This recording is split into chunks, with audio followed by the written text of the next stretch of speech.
Hello friends, welcome back to my channel. Poila Boishakh কিন্তু চলেই আসলো, হাতে কিন্তু একদম সময় নেই। মাত্র দুটি উপকরণ দিয়ে খুব সহজেই কিন্তু বাড়িতে মিষ্টির তৈরি রেসিপি শেয়ার করছি। এটা কিন্তু খেতে ভীষণই ভালো হয় এবং পুরো ঘরোয়া উপকরণ দিয়ে কিন্তু তৈরি হয়। যার জন্য লাগবে দুধটাকে দেখুন আমি এখানে ভালো করে ছানা করে নিয়েছি। আমি লেবুর রস দিয়ে ছানা করেছি, তারপর জলটাকে ভালো করে আমি এখানে ছাড়িয়ে নিয়েছি। দেখুন ছানাটাকে এরকম হচ্ছে দেখতে। চাইলে কিন্তু আপনারা দুধটা কম বেশি করতে পারেন।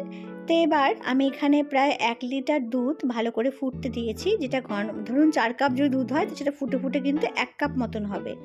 তো এই দুধটা থেকে ফুটতে ফুটতে ছানাটাকে ভালো করে আমি একটুখানি মিক্স করে নেব। তো দেখুন দুধটা কিন্তু একদম ঘন হয়ে গেছে, সর জমে গেছে। এবার আমি ছানাটাকে ভালো করে হাতের সাহায্যে একটুখানি আমি মেখে নেব, মানে স্মুথ করে নেব, যাতে খুব ভালো মতো মিশ্রণ তৈরি হয়ে যায়। তো দেখুন এখানে বানিয়ে নিয়েছি বলতে আমি এখানে মালাই রেখেছি। দুধের যে সরটা হয় সেই সরটাকে আমি ভালো করে দুধ জাল দিয়ে সরটাকে আমি একটা জায়গায় জড়ো করেছি, সেটাকেই আমি এর মধ্যে দিয়ে দিচ্ছি। যেটুকু পরিমাণ দেখলেন 1 বাটি, তো আমি এখানে 2 প্যাকেট দুধের ছানা করেছি, তার মধ্যে পুরো 1 বাটি আমি মালাইটা দিয়ে দিচ্ছি। দিয়ে ভালো করে আবারও মিক্স করে নেব। তো দেখুন দুধটা কিন্তু একদম ঘন হয়ে গেছে। এবার এই ছানার মধ্যে আমি 4 কাপ দুধকে 1 কাপ করে যে রেখেছি সেই দুধটা মিশিয়ে দিয়েছি। দিয়ে গ্যাসের ফ্লেমটা একদম কম করে আমি এটাকে ভালো করে ফুটিয়ে নেব, মানে একটু ঘন করে নেব। এবার আমি এর মধ্যে দিয়ে দিচ্ছি এলাচ গুঁড়ো আর স্বাদ মতো চিনি। চিনিটা কিন্তু আপনারা যে যার মতন দিতে পারেন, কম বেশি। তো দেখুন আমি কন্টিনিউ নাড়ছি যাতে নিচে লেগে না যায়। তো এরকম ছানা একদম সুন্দর হয়ে যাবে। খুব বেশি কিন্তু টাইট করবো না, তাহলে কিন্তু খোয়া ক্ষীর হয়ে যাবে এটা।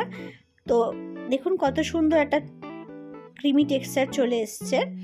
তো এই সময় এরকম একটু ঠান্ডা করে নেব আমি। দেখুন একদম জমাট হয়ে গেছে। এরপর কিন্তু আর আমি এটাকে গ্যাসের ফ্লেমটা অফ করে দিয়েছি, আর কিন্তু করবো না, পাক দেবো না, তাহলে কিন্তু একদম খোয়াক্ষীর হবে। একটু ঠান্ডা করার পরে হাতে জাস্ট একটু ঘি আমি মাখিয়ে নিয়েছি।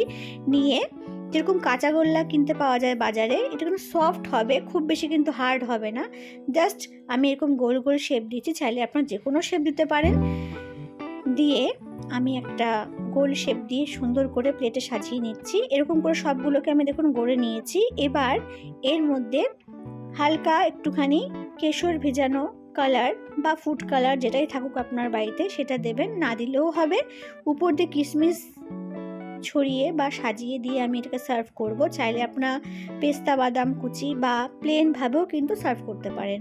তো ফ্রেন্ডস, তৈরি হয়ে গেছে পয়লা বৈশাখ উপলক্ষে মিষ্টি রেসিপি, যেটা কিন্তু একদম ঘরোয়া পদ্ধতিতে বানিয়েছি। দুধ আর দুধের সরটা দিয়ে মালাই বানিয়ে কিন্তু তৈরি করা যায়। বাড়িতে আপনারাও কিন্তু এটা বানাতে পারেন, ভীষণই ভালো হয় খেতে, একদম ঘরোয়া কিন্তু টেস্ট ভীষণ ভালো হয়।